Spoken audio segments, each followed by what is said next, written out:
Welcome to the Kindness Project, the podcast designed to share stories of kindness and share how kindness can make positive change in our world, one small act at a time. This week on the Kindness Project, we talk about Learning Welsh, Arbroath Folk, and we are joined by Steven Stuart from Friends of Essex and London Homeless. Good morning. Welcome to the Kindness Project. Today is the 15th of April. How are you doing, Charlotte? I'm good. I'm joined by a girl who can clearly only think about cheese. It's Charlotte Dames. And I'm joined by a man who... I was going to say something about knowing all of my embarrassing childhood stories. Well, listen, I know your embarrassing childhood stories because I am your dad, so that's part of my job, isn't it? So I do know all your embarrassing childhood stories. That is certainly true. How are you today?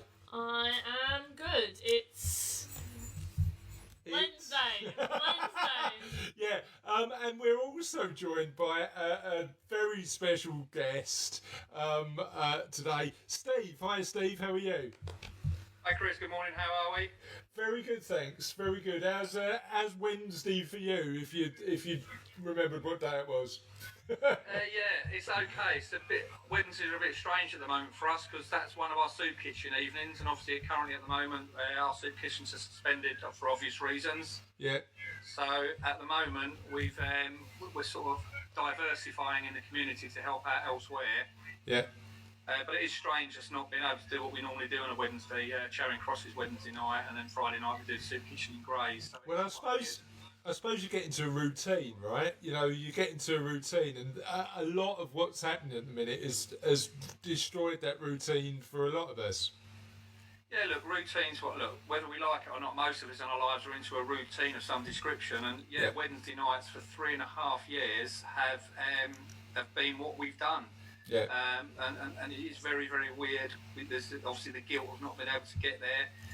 Etc. That goes with that as well. Yeah, no, completely appreciate that. Steve, I want you to tell us a little bit in a little while about the work you're doing, the amazing work you've done in the past, and now you're transitioning now to this new reality. Just wanted to give a shout out to our viewers. Thanks to Kevin for watching. Thanks to Trev for watching. Russ, thanks for watching. Des, thanks for watching. Really appreciate it. Hope you're enjoying the show. More and more, we're getting more viewers on this every single time we do it. So thanks for continuing to tune in. But I wanted to talk to you about how your Welsh is going. Because Steve, I don't know, in terms of useful languages to learn, how high is Welsh on the list? She's got a bit of Welsh in her. Her nan was Welsh. Oh, okay. In our household, there's lots of comments of Welsh. In the money, it's not important, is it? Let's be honest. Why did you pick Welsh? It's just one of those things, you know? Yeah. Yeah. It's like, it's just going out of fashion. So what Welsh phrases have you learnt recently? So I know how to say good morning, good night, afternoon, goodbye, welcome. Okay. I don't like wearing a school uniform. Okay. That'll be useful in a minute.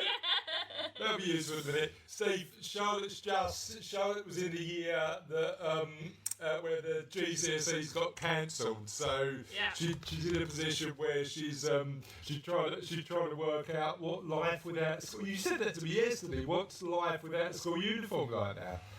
Yeah. I can imagine it's really strange. I mean, we've got one of our volunteers, one of our senior team leads, Claire Crump. Her daughter's in a similar situation, and it's quite soul destroying. So they put a lot of work in. Obviously, it's soul destroying for the parents as well, because obviously everything seems to be on hold for their child, and how will that affect them going forward? Yeah, I don't know if, as a coping technique, learning Welsh is that useful, but all good. It was that or Highland, so you're just lucky I went for a real language. What other languages can you learn on there? Like anything, really. There's a lot of languages. Klingon. You can learn Klingon, Right. you can learn High Valerian. Like, I was so tempted to go for Klingon, but I went for Welsh. I picked the sensible option. What, between Welsh and Klingon? Yeah. What bizarre language have you wanted to learn, Steve? Have you ever learned a language? Well, I'm from Newcastle originally, so I'm Okay. Geordie in there. Yeah, we've got family up in Arbroath on the east coast of Scotland, well, my wife's side, and there is a CD that we've talked about on the Kindness Project before, just with folk songs from Arbroath, and it's like a different language. It's genuinely interesting, isn't it? It's interesting. I mean, my wife, sometimes if my mum and dad are in full swing, or if we've been back up there, she just kind of nods in the right places, hopefully, because she has no idea what they're saying, which is quite amusing. Even for me, sometimes I struggle to understand some of the real heavy dialect of the area when we're up there, but it's great, really. It's good fun. Yeah. Are your mum and dad still up there? No, mum and dad, we've been down here. Most of my schooling is down here, so we've been down here some sort of 45 odd years, if not a little bit longer than that. Yeah. So mum and dad come down there for dad's work purposes, but they've still got their accents. I don't think it's as strong, but people that speak to them still seem to think their accent's really, really strong. Yeah, no, it's interesting. Just want to talk about the upcoming interviews we've got on the Kindness Project. We've got a bunch of different interviews of the other guests that we've got coming up are Bernadette Russell is for Friday, Joshua Cartwright is for Sunday the 19th. We've got Daniel Lazenby, who's an amazing lady, lives locally to us, who travelled up and down the country delivering presents to kids' hospices. So she's amazing. We've got David Jamili on Wednesday the 22nd. David's a entrepreneur, business owner, runs an events business, talks about kindness in business quite a lot. Nick Elston, who talks about anxiety and how we cope in unusual times, on Friday the 24th. We've got Louise Baker, who runs an organisation called Postcards of Kindness. She's coming on the 26th of April. We've got Dina Gao, direct from China, on Tuesday the 28th of April. We've got a full house in terms of people coming on the podcast to tell us what they're doing in unusual times to help us feel a bit better. Can you tell people where they can get in touch with us? Yes, okay, so if you're currently watching this, you're on our Facebook, or you are watching through a live party connected to our Facebook, so that'll be easy to get to us. So if you're not watching this, then we have a Facebook. Woohoo!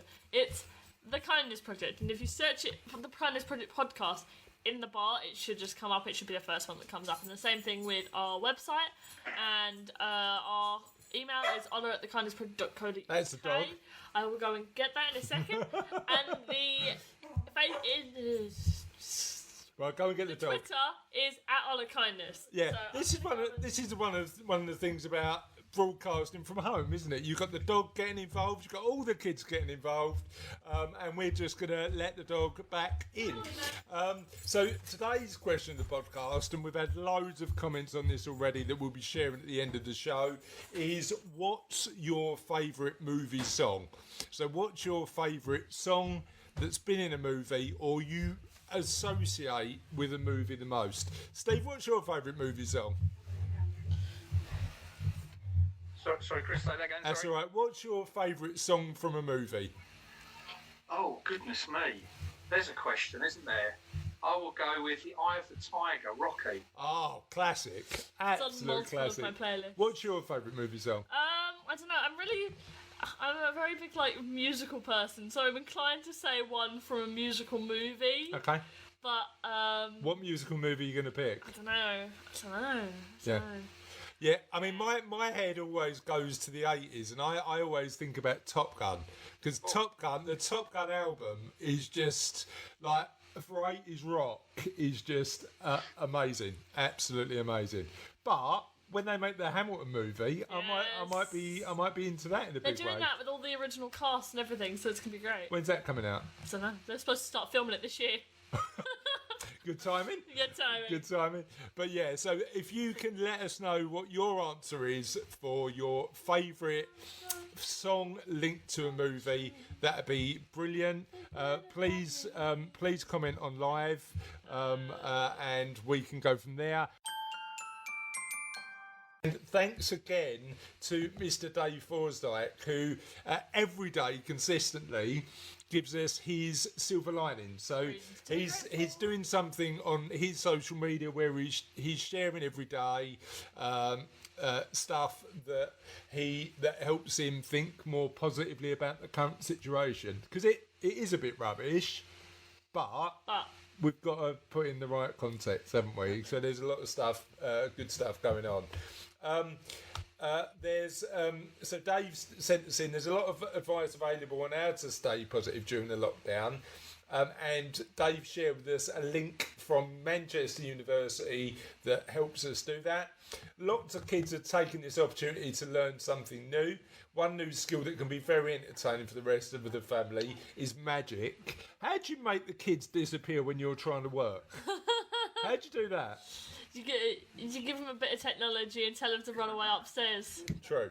Air quality continues to improve around the world thanks to the lockdown, and there's loads of data out there showing that because we're spending less time on the roads and spending less time commuting, we're in a position where the natural world is benefiting from that. Wildlife is slowly returning to areas once busy with humans, but now quiet because of the lockdown. I've seen deer grazing on my local golf course, but that's nothing compared to lions, hyenas and zebras who have started visiting Kruger Park golf course in South Africa. Ooh. Which is good. I am obsessed at the minute with the Tiger King on Netflix. Have you seen it yet? Yeah, I've seen a couple of episodes. Yeah. You're not a fan? They're just ridiculous. No, it is ridiculous. But they're real. That's the challenge on it. A 99-year-old army veteran, he was on the BBC this morning again, has raised more than £2 million to help the NHS fight against COVID-19. He's actually raised, I think, £4 million now, or close to, and still going. So he's done amazing work. And we get a thanks in Dave's latest Silver Linings, because he said a huge thank you and a massive plug for the Kindness Project, who have been featuring my Silver Linings in their podcast. If you need cheering up, then find something good to watch, and definitely don't watch if you need cheering up, then tune in to these guys for a daily dose of good news, kindness and positivity. I have something to put in for Silver Linings. Oh, go on then, what's your Silver Lining? So a couple of days ago, I was scrolling through Google News, which is probably not the best thing to do during a time of panic, but I did find this. Go on then. Is kindness news having a resurgence? Is that what you're telling me? No, I spotted this and I like it. So, in Italy, the mafia is distributing food to Italy's struggling residents. Organised crime groups offer support to quarantined families who have run out of cash. Interesting. I don't know how I feel about that, but thanks for sharing. Apparently the mafia have found kindness as well now, which is interesting. Steve, thank you for sitting through our usual nonsensical waffle. I really appreciate that. What I want to do now is talk to you a little bit about the work that you do. While Charlotte, again, lets the dog in. This is just the reality of broadcasting at home. Tell us a little bit about you. Well, from a personal perspective, my career, large part of my career was in the motor trade, but in the sales arena. Right the way through, I did various roles up and down the ladder. But probably around about 3 years ago, I stepped away from all of that due to my wife's ill health. And from there onwards, we sort of spawned where we are today with what we do. So out of some bad Cyril's illness has come some good as well. Yeah. Well, so I know when we spoke last week, you told us how it all started. Share with our audience how that happened. Well, so I was working. I received a text from Cheryl to say that we were going to go to London next Wednesday. That used to be my day off. And I said, oh, fantastic. Where we're going, what we're doing, etc. Thinking theatre, bars, whatever you do in London. And she said, oh, no, there's a thing on Facebook, on the community pages in Raynham. There's a guy that's got a lot of sleeping bags and he's also got some blankets and he wants to give them out. But he's got so many of them, he needs another car. So I said, we go. I promptly said to her, there's no we in this, you need to be going on your own. That's not what I was about. She's a really kind person. I worked in the motor trade, so you can make your own assumptions about that. And I just said, I'm not going. I'd rather sit at home and watch the football. I'll see you when you get back. She said, no, you need to go because I can't drive in London. I get too nervous. And if you loved me, you'd come with me. Okay. So off we went up to London. We went with one of our daughters, Keris, who was about 15 and a half at the time. And it was quite an adventure, really. You know, we were looking for people, didn't know where we were going, looking to see if we could see people sitting to give what we had out. And it was quite an adventure. And very quickly, I really enjoyed it. Being in the sales arena, talking is what we do. So to be interacting with people who wanted to interact back with you was great. I really, really enjoyed it. And there was a moment when Keris was talking to a guy, late teens, early 20s. I was keeping an eye on her as I was talking to somebody else, and she very abruptly spun away, sort of what seemed like mid-conversation to me after a little while talking to him. And I went over and asked her why. And she didn't want to tell me. She had tears in her eyes. I got, you need to tell me because I'll go and ask him otherwise. Cheryl came across and asked. And she just blurted out, it could be me. She said, that's probably my moment, my epiphany, that I thought, wow. And on the way home, we were all really excited a few hours later. And Cheryl said, can we go again? Silent car because it was for me. And I said, I'd love to go again. And Cheryl and I went the following Wednesday. And up until now, we've not missed, as a team of people, we've not missed a Wednesday up until the COVID-19's kicked in.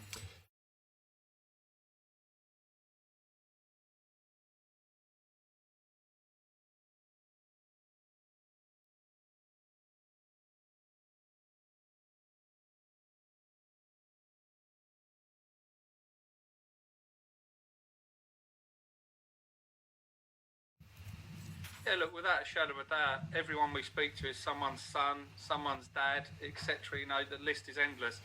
And there go the grace of God. And, you know, there's a misconception about what sort of people these people are, and that goes in any bracket in life. But we've met some really interesting characters and people that are very close to ourselves in a lot of ways when you get talking. Yeah. Steve, when was that? When did that first trip happen? 16. Okay, and tell us about how your sort of you've been doing the trip regularly on a Wednesday. How has your relationship and what you've been doing evolved over that time? Oh, it's taken off tenfold. You know, Cheryl and I would go regularly, and then after a couple of months, say sort of February, March time of 2017. You know, we started taking up some hot foods and we're getting busier and we're just thinking, oh, people rely on us, but they're always there for us, seeing the same faces. So we put a shout out on Facebook to say, look, we're looking for some people to come and join us. And a couple of people stepped forward, Claire, Lynette, and a few other people that have subsequently don't work for us no longer. And they're two of our senior team leads now. And they've been there since the beginning. And we've gone from having no table and taking up some sandwiches to probably at the last count, our last soup kitchen on a Wednesday, taking up circa 270 to 280 hot options, along with numerous pastries and cakes, toiletries, clothes, teas, coffees. I think we're taking up circa 45 litres of hot water every week at the moment. Now, I know you mentioned that you.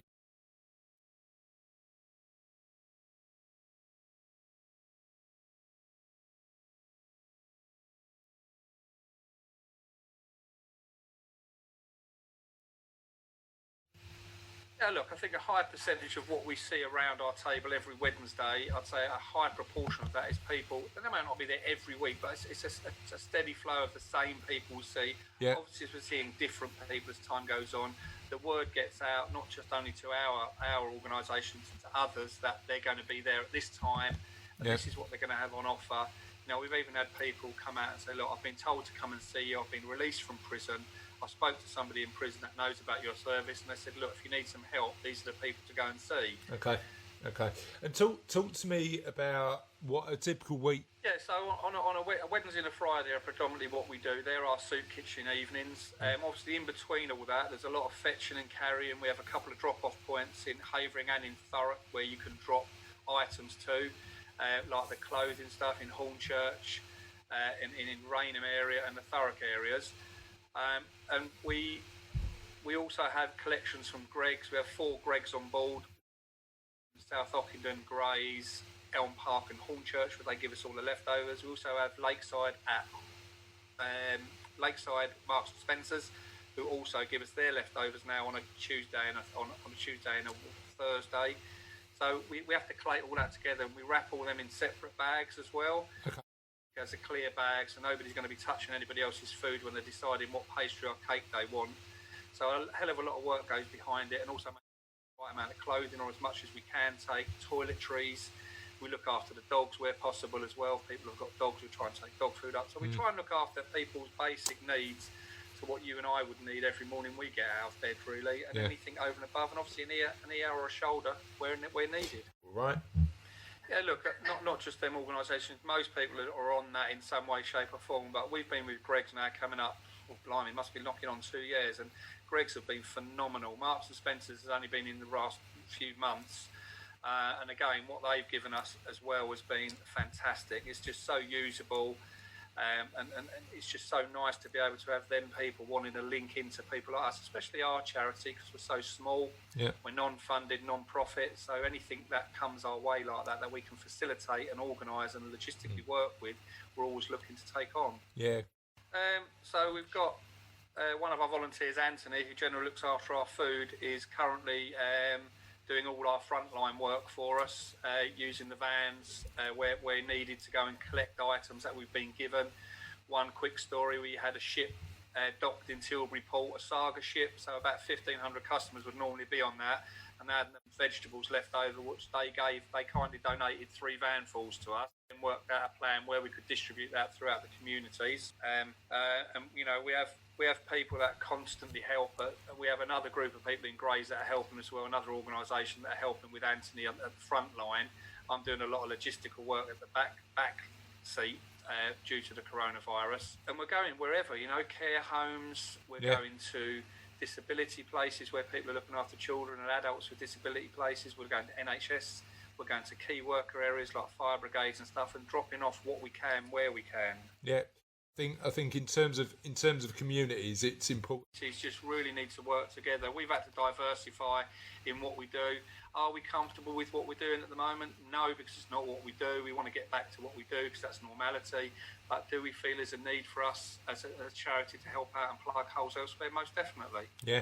Fans are reach for the stars. You know, I'd love every evening at 6 o'clock. For a pink gazebo to be hoisted up in every town and every city in the UK. But in the short term, when we get back, it would just be getting back to what we do, to our 2 soup kitchens, trying to reaffirm what we've been doing and show people that we're still there. Yeah. I think we're going to. I think there may be a spike in who we see, and that may not just be directly people that are homeless. It'll be people that will be struggling for a number of reasons, due to furlough, etc. Around our table at times as well. Just because of what's happened, we won't judge anybody on that. If they feel they want to join our queue, spend half an hour, 45 minutes or longer in our queue, queuing for what little we have on offer. That's really useful to know. Charlotte had a question. Oh yeah, so if you could do anything about the homeless issue in, well, anywhere really, what would you do? Like anything at all? If you had a magic wand, what would you do? So Charlotte's now my Aladdin. So if we were to rub that genie's lamp, of course what we would look for is for everybody to be homed and nobody to be in any sort of in any predicament. But I think that's the easy and simple way to say it. From my point of view, what I would like to see is I think the facilities are there for people to have homes or some form of shelter. I think within what's there and what's not being used, I think it's the services that feed into them that's more integral. Yeah. So it's all well and good sweeping somebody out of their environment, albeit to you and I quite a strange environment, but we're going to take people out of what their comfort zone is currently, and that would be being homeless. I'm not saying they're comfortable being homeless, but they're used to that environment to a point. We sweep them up and put them into 4 walls, and we kind of walk away and say, there you go. But these people we would need loads and loads of support when they go into that situation to integrate them back into what we deem to be normality, you know, because of any health reasons, any mental health reasons, any addiction reasons, and that's where the issue really lies. We sweep them, we put them in, And then we don't give them the support to take them through the system and hold their hand, and that's where the big win would be for us and for everybody. Yeah, no, completely appreciate that. Steve, talk to me about a story that you think reflects the work you do the most. Look, we've got loads and loads of stories, but one springs to mind. Probably in around sort of the summertime of 2017, we met a guy called, I'll call him Jay. His initials Jay, and he was round our table a lot. We saw him, we really got on well with him. He was as mad as a box of frogs. He was a lovely fella. He has many issues from addictions, etc. But there's just something about this guy that resonated with all of us. We got on really well. Jimmy and I hit it off straight away because we were both football fans. He's a mad Liverpool fan, and I'm a big Newcastle fan. So our connection was Rafa Benitez, who managed both clubs. Yeah. He was currently managing Newcastle at the time. Yeah. And we were talking and bantering, and that was our connection, football. So no matter how far apart we were, we had this normal connection of football. We saw him, we got mentioned on our Facebook page. One of my friends wanted to do something for him and asked what could he have, and he said he'd love a Liverpool shirt, so we bought him a Liverpool shirt from one of my friends who got donated some money. It's a picture of me and Jimmy in our Newcastle and Liverpool shirts when we handed it to him. He was over the moon, and our relationship developed, and as it developed, Jimmy every week, Steve, can I speak to you? And every week was important to Jimmy, and every week it generally wasn't a major thing of what it seemed like, but this particular week was different. He said, I really need to speak to you about something important. So I said, can you help me? I said, go throw it at me, see what I can do. And he turned round and he said, I'm really worried about dying. And I said to him, I totally understand where you're coming from, Jim. We've all had them thoughts about what must it be like, and them worries in our lives. He said, no, you don't understand. I'm not worried about actually dying. I'm just worried about what happens when I die. And I said, explain what you mean. And he said, look, I've got no family, I've got nobody. He said, when I die, nobody's going to know. So it was quite a powerful moment. And I said to him, well, what can I do? He said, I'm asking you, would you be my next of kin? So when I do die, somebody will have contacted you and you'll feel like a brother to me, and at least then somebody I know will know that I've passed, and they'll be able to do something about it. It was quite the most emotional moment I've had out on the streets. We were both in tears and had a cuddle, and I said to him, without a shadow of a doubt, yes. So we put that in process, and I'm currently Jimmy's next of kin. In case anything happens to him, we'll get a contact to let him know that unfortunately he may have passed. So that's probably the most powerful story and the impact I can say that we've had as a charity, and that's who and what we are. Steve, it's really interesting because you tell that story, and I think a lot of people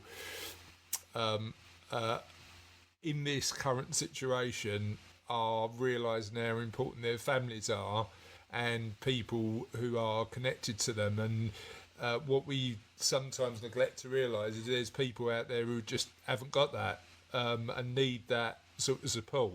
And thank you for doing that amazing work. That's brilliant, mate. No, you're more than welcome. Yeah. Like I said, as a charity, yeah, we thought it was about giving out sandwiches and sleeping bags, etc. But what we have learned a lot about ourselves and about what we do and the people, it's about the people that do what they do and the people that come to see us and how we can support them and just treat them like human beings. It's not about a sandwich. Anybody can give a sandwich out. It's about having the compassion that goes with that to be able to help people in other ways as well. Yeah, it's showing you care, right? You know, it's showing that you're there for somebody in times good or bad, and just giving them company. I think that's what that story tells me the most. Yeah, without a shadow of a doubt, you know, one of our sort of hashtags is kindness is contagious. That's written on one of our vans as well. Yeah. You know, that's what we are. Kindness is contagious. If all of us can be a little bit kinder to each other, regardless whether it's homelessness or you and I just talking, if we can all be 5 or 10% kinder to each other in general, then I think the world would be a better place. And I think we're starting to see a little bit of that in these testing times as well, that people are generally being kinder to each other and talking to their neighbours and you know, talking to strangers. contact we wouldn't have spoken to a few weeks ago. Yeah, it's really interesting. One of my favourite books on this particular subject is written by a guy called Dr. David Hamilton, and he was doing a Facebook Live, funny enough, that I ended up tuning into. We need to get him on the podcast, actually, Charlotte. He was talking about the fact that for every act of kindness you give to somebody else, that ripple effect is about 5 times over. So effectively, the research says that if you're kind to somebody, they're more likely to be a little bit kinder to 5 other people. And what he said is actually kindness is a bit more contagious than the coronavirus, because the coronavirus is 2.5 times as a contagion factor of 2.5, and kindness is more contagious. And I think one of the positive sides of what we're seeing now is the fact that as we're under threat from this force that we can't control, we're starting to realise how important it is to be a bit kinder to each other. What do you think, Steve? Oh, without a shadow of a doubt, our hashtag kindness is contagious is what we use quite a lot, and we constantly champion and advocating that. And I come from Newcastle, as it's been mentioned, and you can go to Newcastle even in today's world, and you'll doff your cap to somebody in the bar. You will buy somebody a pint that you don't really know. You'll be polite to somebody in that bar. Yeah. Further down the map you come, it's a little bit more, goodness me, why they talk to me, what's going on. So I'm hoping if nothing else comes out of what's happened, we can all just reach out and just be a little bit nicer to one another, and maybe look over our shoulder and make sure that person in our neighbourhood is all right. And if everybody does that, I just think it could be a nicer place for everybody to be. But everyone's just so worried about their well-being, and also in their bubble of their world, and it's all about the money. I think for the first time in our lives, the guy that's got all the money against the people that are at the bottom or in the middle, we're about as equal as we've ever been, because that really doesn't matter. Nobody can buy themselves out of this particular problem that we have at the moment. Yeah. So for the first time ever, we're all about as equal as we've ever been for some time in our lives. And that's quite a refreshing thought for those that thought they were better, or people that thought they were worse than each other. We're equal beings at the moment, and it doesn't matter who's got what house, who's got what car, who can go on what holidays. It's irrelevant, because none of us can do any of that at the moment, and we're all as equal as one another and all as important as one another. Yeah. What have you learned the most from your trips, from your journey in this since 2017? That it's not the face of who you think is homelessness when we imagine it in our minds, that person in a doorway. Many people who think it's drink and drugs, etc. I'm not saying them things don't go on. But we've got many people that we've spoken to that have come from what we would deem to be normality lives, like the ones we lead ourselves, and they found themselves in hard times and found themselves out on the street. Of course, there are people that may not have been that way inclined, may have already been that way inclined and found themselves out on the streets, but a high percentage of people we're finding now are just people that have found it difficult for one reason or another, from relationship breakups or loss of job or anything like that could go on, that could spiral them out of control or get led up a path the wrong way, and they just need a little bit of help, and it's not the archetypal person sitting in the doorway no more that's a drug addict, for example. They're just people like you and I that have just lost their way for a number of reasons, and they just need some help to get themselves back on their feet. Yeah. Can you tell us a little bit about where people can find out about Essex and East London homeless? From ourselves, you can find out. Obviously, we've got our Facebook page, which is Friends of Essex and London Homeless. If you search it on your Facebook, you'll find us on there. That's been our biggest media to date. We're also prevalent on places like Twitter, Instagram. We're on LinkedIn. Again, we have LinkedIn because that links into businesses that may be wanting to help us and obviously see what's going on. And we also have a website, which is all the W's, which is www.foelh.com. So the FOELH is the abbreviation of our name, Friends of Essex and London Homeless. You can find us on there. Our telephone numbers, our emails are all on there as well, so you can easily get hold of us. It's not difficult to find any of the media that I've just mentioned. And how can people support you? Is it financial donations? Is it time? Is it how can people help? Look, in the current circumstances, where we still need people to donate things to us. From a clothing point of view, we're not giving out clothes at the moment because we're not operating our soup kitchen. So once this is all over, you can get all that information on how you can help us. We have an Amazon wish list. Okay. So an Amazon wish list is things that we put on an Amazon list that you can go into, that you can donate. They come directly to an address of ours. So there's very little work in needed other than you have to kindly make a donation of money to pay for the items or item that you buy. That then comes to our address. That's a really popular way for people to feel that they're doing a good thing, but two, they're also realising that it's not money. A lot of people struggle to give us money. We do get cash donations and monetary donations given to us, and we need them as well. But we also understand for us to keep saying to give us your money, some people feel more comfortable giving us an item. So them items that are on the wish list are things that we control, that we put on there. Obviously, money donations, as I mentioned, are fantastic. Clothing donations, which have been phenomenal over the years. People have been so kind. We also take them, so we take all sorts of clothing, but we try and ask people to think outside the box. We don't want... We've had some weird and wonderful donations in clothes. Just think out of the box. What would be the most practical thing you could donate that somebody would use if you were sitting out on the street yourself? It's probably not a high heel pair of shoes or a pair of flip-flops. To be frank, Steve, you probably wouldn't want half of the shirts in my wardrobe either. I mean, they are awful. I mean, I sometimes show them off on the podcast, but we get people tuning in and saying that I'm breaking their mobile screens because they're just too outlandish. What's the worst shirt you've ever owned? The worst shirt I've ever owned? Well, the worst shirt, I've had some belters. I've had some real Alfie Moon moments in my life. There's too many to mention. I do like a really, really bad shirt. So do I, actually. So do I. Yeah. We need to get together and we'll look a pretty picture of that. Yeah, this is all over. I'm coming in my lemon shirt. Oh yeah, you've got. What's your favourite shirt, Charlotte? Well, I've got one that's full of holes. Is that intentional, or is that just because you? That's how it came. Okay, that's how it came. And I've got one that's covered in lemon slices, but it's blue. I think my favourite shirt is my origami shirt. I like that shirt. Yeah, it's the same day we got the lemon shirt. Oh, did you? Yeah.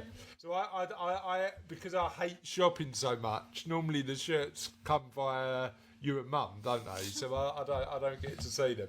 Right. Thank you so much for sharing that, Steve. And we'll make sure that when you when this goes live and everybody's watching it, we put the details on the show notes. And when the audio version of this goes out on the audio podcast, we make sure that you can find Steve on all of his various social media channels.